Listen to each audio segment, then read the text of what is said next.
Muy bien, comenzamos una nueva jornada en la sección videos informativos de mi canal con este nuevo video que se trata de China, digamos específicamente la China comunista del año 49 en adelante, con la derrota del Kuomintang, ¿cierto? Y su posterior exilio en lo que hoy en día se conoce como Taiwán, que en ese entonces era la isla de Formosa. Eh, Hay que explicar algo previamente. Este video, si bien todas las personas tenemos quizá un sesgo político, una inclinación, una idea de lo que nos parece más apropiado, este video no tiene por objeto plantear una postura determinada, ni tampoco hacer un juicio al respecto. Más bien, este video informativo, como se llama, la sección, tiene por finalidad entregar información. Información que, por cierto, además es abierta. Al final o en la descripción de este video yo voy a poner los links donde aparece esta formación de forma pública, ¿no? Por tanto, no es una información mía, no es una tergiversación de datos, es algo que es abierto a todo el mundo. Eh, en ese sentido, lo importante, sobre todo en los tiempos de hoy en día, lo que está pasando en el mundo, demanda, primero yo creo, recordar, ¿cierto? La memoria nos permite que el ser humano no cometa los errores del pasado y nos permite también tomar ciertos niveles de conciencia para que se vean reflejados posteriormente digamos, decisiones políticas a la hora de votar, ¿no? A la hora de hacer uso del sufragio. Y como vuelvo a reiterar, no estoy planteando ninguna postura en particular, más bien solamente entregar información. Cada persona tiene el derecho y, en cierta forma, lo que lo consideran así, el deber de tomar su propio análisis y tomar sus propias decisiones. Oiga, una vez explicado esto. Ah, y antes de comenzar, si consideras que esta sección informativa, ¿cierto? Informativa, es de utilidad, es de tu agrado, de tu utilidad, que después voy a ir tirando mucho más videos de, de esta misma característica, pero enfocándonos en otras realidades también. La idea es que tengamos nociones de todo, ¿no? De todas las, de todas las sectores. Si consideras que este trabajo es de utilidad, entonces te sugiero, te pido que en compensación te suscribas a mi canal, fundamentalmente le des like a mi video o a otros que puedas ver y difundir, difundirlo, mostrarle este canal y estos videos a otras personas, amigos, familiares, que puedan ser de su interés y pueda este intento de crecimiento de este canal pueda tener éxito y con eso poder seguir haciendo este tipo de trabajo. Bueno, y una vez terminado esto, vamos a comenzar con el video.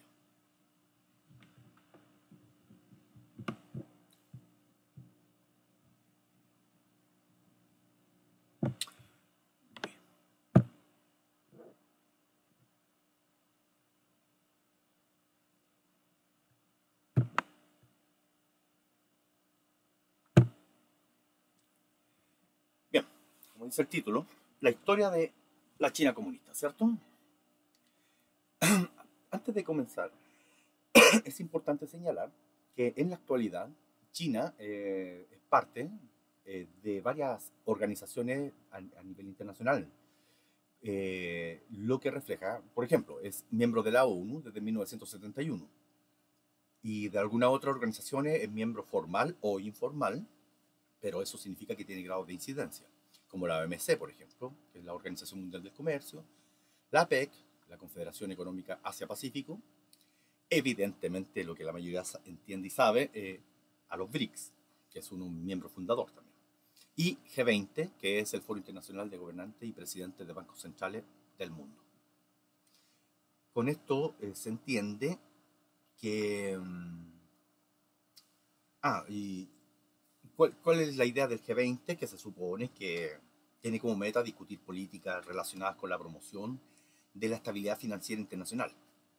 Eso implica ciertos rasgos o ciertas características de incidencia en la economía mundial, ¿no? Eh, Principalmente también es un espacio de deliberación política y económica del mundo, ¿ya? ¿Por qué señalar estos datos antes? Porque eso explica que no solamente China hoy día es la segunda potencia mundial económica del mundo, con el segundo PIB más alto, que ronda los 18 billones de dólares anuales, en su PIB de, creo que cifra 2023. Creo que la cifra del 2023 arroja en esa cantidad. Eh, Sino que además tiene una gran presencia a nivel internacional, eh, política y económica. Entonces, que es un elemento a considerar. Obviamente, la historia de China, comenzando del 49 en adelante, nos va a llevar a esto, definitivamente. Muy bien. Entonces, pasamos al siguiente.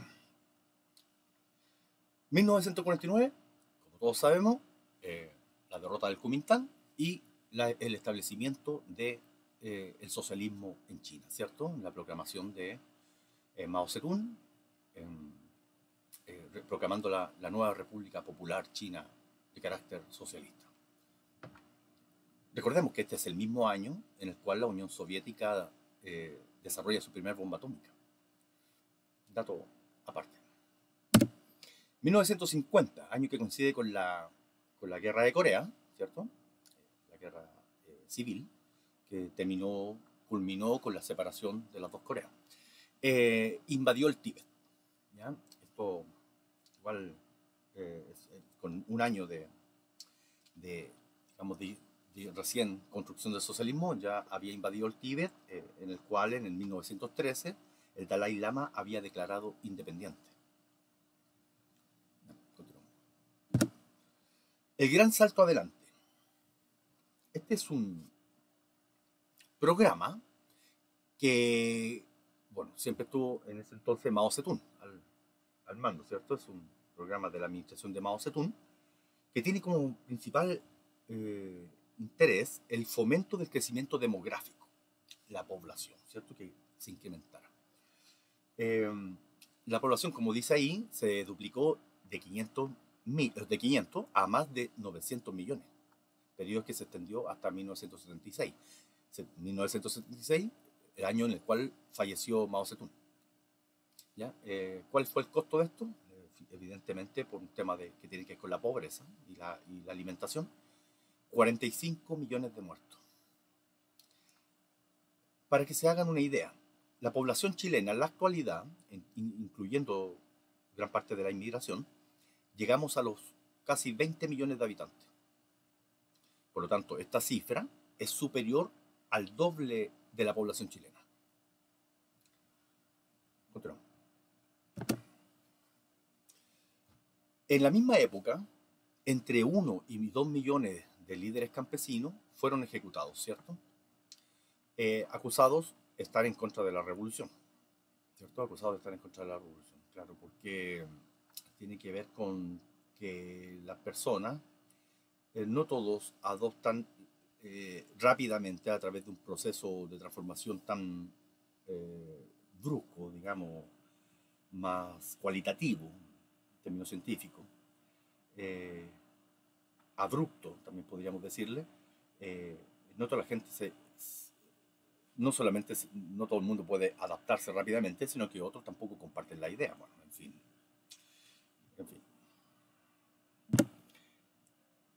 1966, Mao Zedong arroja el programa que se llamó la Revolución Cultural.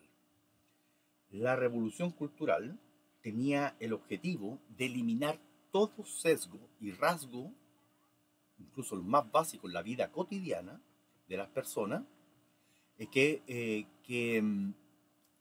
tuvieran algún síntoma o podían ser interpretados como una forma de vivir occidental, fundamentalmente capitalista. ¿Ya? Entonces, bueno, ahí yo esto no lo voy a decir, pero si alguien quiere investigarlo, qué cosas se perseguían, por ejemplo, qué actos eran, digamos, cuestionable y ajusticiable, que finalmente llevó a la muerte que oscilan entre los cientos de miles y 20 millones de personas, solamente por ajusticiamiento. Eh, bueno, eh, esta recriminación política perduró hasta la muerte de Mao Zedong. Ahí se supone que termina en el 76 la revolución cultural. La idea era extirpar todo rasgo de capitalismo que permanecía en China.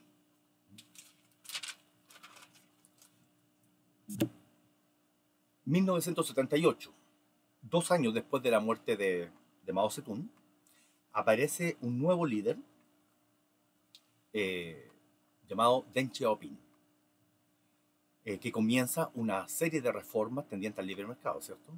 Este proceso se le llamó la reforma y apertura, no me acuerdo cómo se dice en chino, se me olvida. Reforma y apertura. ¿En qué consistía fundamentalmente?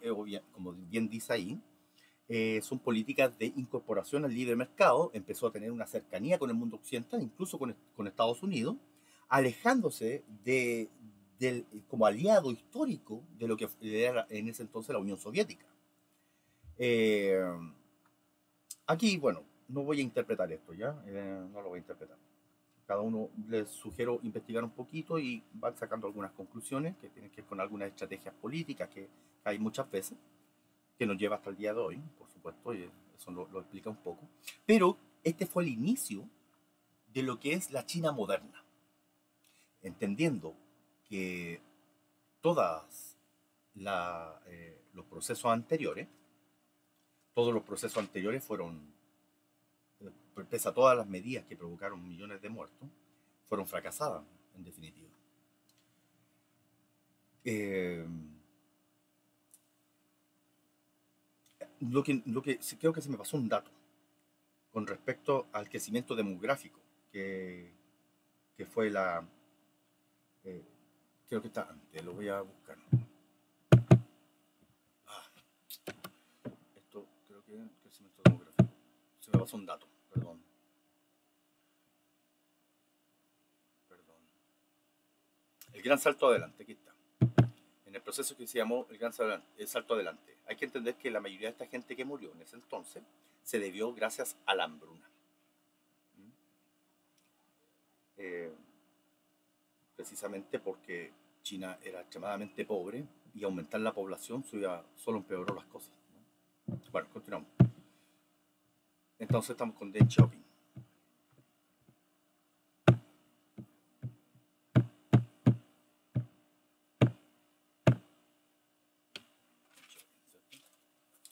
Bueno, estas políticas fueron en incremento con el tiempo hasta que llegado el año 90, 1989 siendo específico, sucede que todas las políticas implementadas y los cambios, más otros aspectos como la represión constante del Estado chino y del Partido Comunista Chino, del PSC como se dice, eh, produjeron una serie, y ante una China que mucho más abierta ante el mundo, obviamente se van incorporando en la población ciertas nociones e ideas, y dentro de esto la gente se empieza a organizar. Y aparece una protesta muy masiva, la cual fue reprimida, y a esta protesta se le llamó la masacre de la plaza de Tiananmen, ¿ya? Que consistió en una serie de manifestaciones lideradas por estudiantes chinos, fundamentalmente por estudiantes chinos, entre el 15 de abril y el 4 de junio. Los manifestantes provenían de diferentes grupos desde intelectuales que creían que el gobierno era demasiado represivo y corrupto, a trabajadores de la ciudad que creían que las reformas económicas pro mercado en China habían ido demasiado lejos y que la inflación y el desempleo estaban amenazando sus formas de vida. Tras las protestas y las llamadas del gobierno pidiendo su disolución, en el seno del Partido Comunista Chino se tomó la decisión de reprimir y suprimir las protestas por la fuerza, en lugar de acceder a sus reivindicaciones. El 20 de mayo, el gobierno declaró la ley marcial y en la noche del 3 de junio envió los tanques y la infantería del ejército a la plaza de Tiananmen para disolver la protesta. Las estimaciones de los muertos varían, civiles por supuesto, varían entre 200 y 2.000 personas, considerando que era una protesta, ¿no? En fin, en fin, esa es la cantidad de víctimas, porque los datos no son precisos. También entendamos que en el caso de China particularmente, no es fácil que organismos internacionales puedan hacer una investigación con, con todas las posibilidades que debiera facilitar al gobierno, lo cual hace difícil el trabajo estadístico, la apreciación exacta. No obstante, siempre hay una percepción por los datos que se consiguen que determinan ciertos números, ¿no? En fin, la represión de la protesta de la Plaza Tiananmen obviamente causó la condena internacional de la actuación del gobierno comunista de China.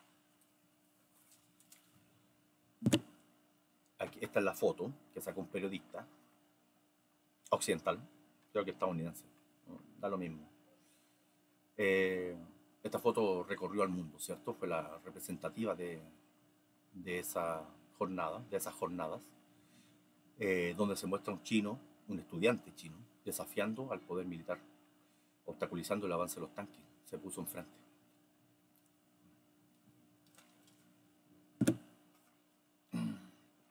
Bueno, así llegamos al siguiente año, que es 1990, y con Jiang Zemin comienza ya un proceso más evolutivo de la etapa económica china, obviamente con políticas de libre mercado, que arrojaron en términos estadísticos la circunstancia de que más de 105, o 150, alrededor de 150 millones de campesinos salieran de la pobreza, ¿cierto?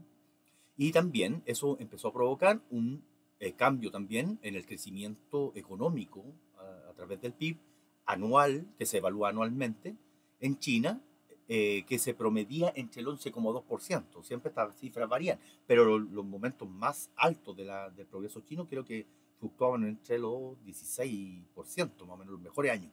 Pero digamos que a partir de esta época, el crecimiento de China no paró más hasta 2021. 2020, 2021, cuando ya tuvo un freno, y que desde allí ha tenido una leve estabilidad y un poquito baja, una leve baja, pero más estabilidad, hasta que llegamos hasta el día de hoy, que es 2024. Eh, ya, continuamos. Bueno, esto fue el progreso, pero nada gratis, ¿cierto? Sin embargo, el rápido desarrollo del país también impactó negativamente en los recursos naturales y en el medio ambiente, convirtiéndose hoy en día en el país más contaminante del mundo,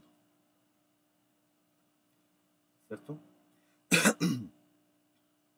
Veamos una cifra que puse adicional. Aquí yo lo tomé de otro, que también tengo que agregar el link en la descripción, recuérdenlo. En 2015, la contaminación mundial causó la muerte de más de 9 millones de personas en el mundo, solamente por contaminación. El último informe de la Organización Meteorológica Mundial señaló que en 2021 la concentración de CO2 en la atmósfera fue la más alta de la historia, con 419,7 ppm, esa sigla no la conozco, pero habla del CO2, ¿no? Y aquí le entrego el ranking de los 10 países más contaminantes hasta el 2020, donde pueden ver, se habla en millones, por supuesto, millones de toneladas, y donde China tiene el nivel más alto, alcanzando los 10.000 millones de toneladas, ¿no? Lo sigue Estados Unidos con casi 5.000, continúa la India con 2.000, luego Rusia con 1.000, Japón con, Rusia con un poco más de 1.000, y Japón con 1.000, Irán ya baja como a 600 y tanto, 700, Alemania con 500 y fracción, y aquí estos países empiezan a bajar. Lo que hay que considerar aquí es lo siguiente, y no estoy defendiendo a nadie, pero quiero poner un ejemplo. Alemania, o sea, se entiende que los países industrializados, las potencias mundiales, mientras su economía es más poderosa,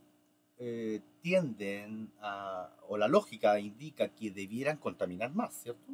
Bueno, Estados Unidos debiera, y China, es obviamente los países más poderosos del mundo, lejos económicamente. Sin embargo, el tercer país, la tercer potencia mundial económica a nivel mundial y la primera de Europa, es Alemania. Y entendiendo que Alemania es muy superior en el PIB a India, a Rusia la supera de 4-1, a Irán mucho más, a Corea del Sur, a Arabia Saudita, mucho más, porque Alemania es la tercera economía del mundo. Canadá, por ejemplo, es la décima, Rusia es la undécima, Japón es la cuarta y la India creo que es la quinta. Pero Irán, Corea del Sur, Arabia Saudita están muy por debajo. Y Rusia, que está en el lugar 11, ¿no?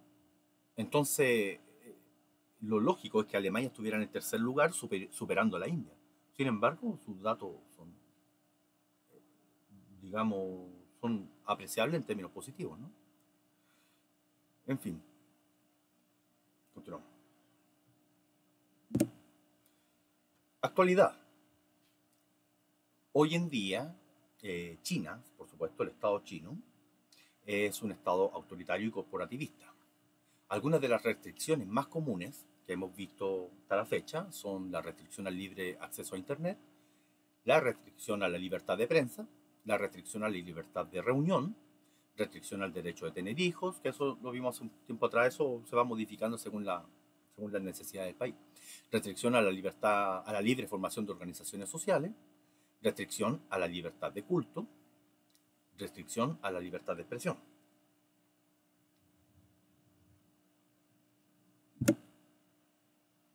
El país es gobernado por el PSC, ¿cierto? El Partido Comunista Chino, cuyo poder está consagrado además en la Constitución. Hoy en día está la idea de invadir Taiwán. En ese tema yo no me voy a meter. No me voy a meter porque hay intereses de varios sectores que no las comparto ninguna personalmente, pero no las voy a plantear. ¿Ya? El objeto de este video no es expresar mi postura política, sino más bien entregar información solamente. La política que tiene el concepto que se utiliza políticamente en China, en la China continental, por supuesto, ya que a Taiwán se le llama también la China nacionalista, es una sola China, ¿cierto? En 2013, la Organización Internacional de Periodismo, que se llama Reporteros Sin Frontera, posicionó a China en el puesto 173 de 179 países evaluados en su índice anual de libertad de prensa mundial. Obviamente eso no demanda análisis, ¿no? Algunos gobiernos extranjeros, ONG, organizaciones internacionales y agencias de noticias critican constantemente la desprotección de los derechos humanos en China, al alegar múltiples violaciones a los derechos humanos y civiles, como la extirpación de órganos. Es lo que, bueno, yo les voy a entregar el link, esto no lo digo yo. Restricciones a los derechos fundamentales y el uso excesivo de la pena capital.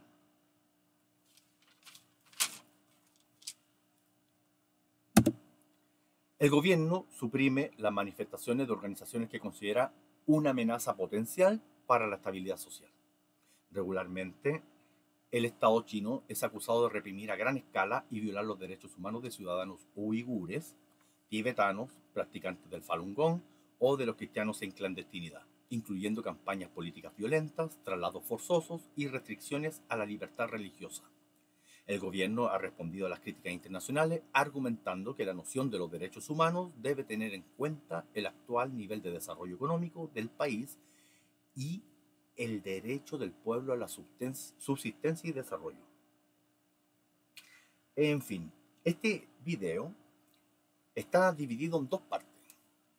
¿Por qué no lo hice todo en una parte? Porque la otra parte es información de otras características que no las voy a plantear en este momento y van a entender las diferencias cuando aparezca el segundo eh, en mi canal.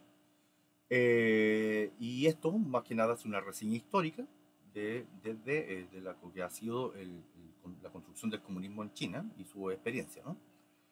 Espero que este video les haya gustado. Entiendo que probablemente hayan personas que no les guste mucho y eso es comprensible. No obstante, mi objetivo aquí no ha sido dar una interpretación, no he mostrado una tendencia ni un juicio al respecto. Más bien estoy entregando información con el objeto de que todas las personas, cada una de las personas, tome sus propias conclusiones y decisiones para el día de mañana. En fin, eso fue por esta jornada, perdón por este video. Y, y por favor, suscríbanse, denle like, compártanlo y hasta la próxima.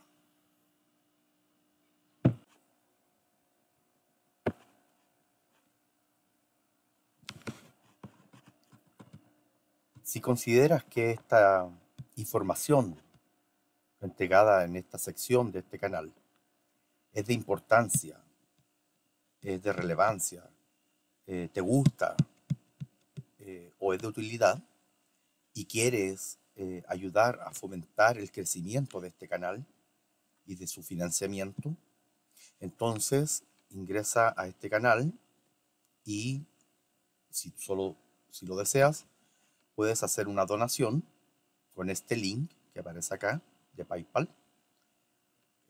y estaríamos muy agradecidos de eso y de esa forma el canal pueda ir creciendo.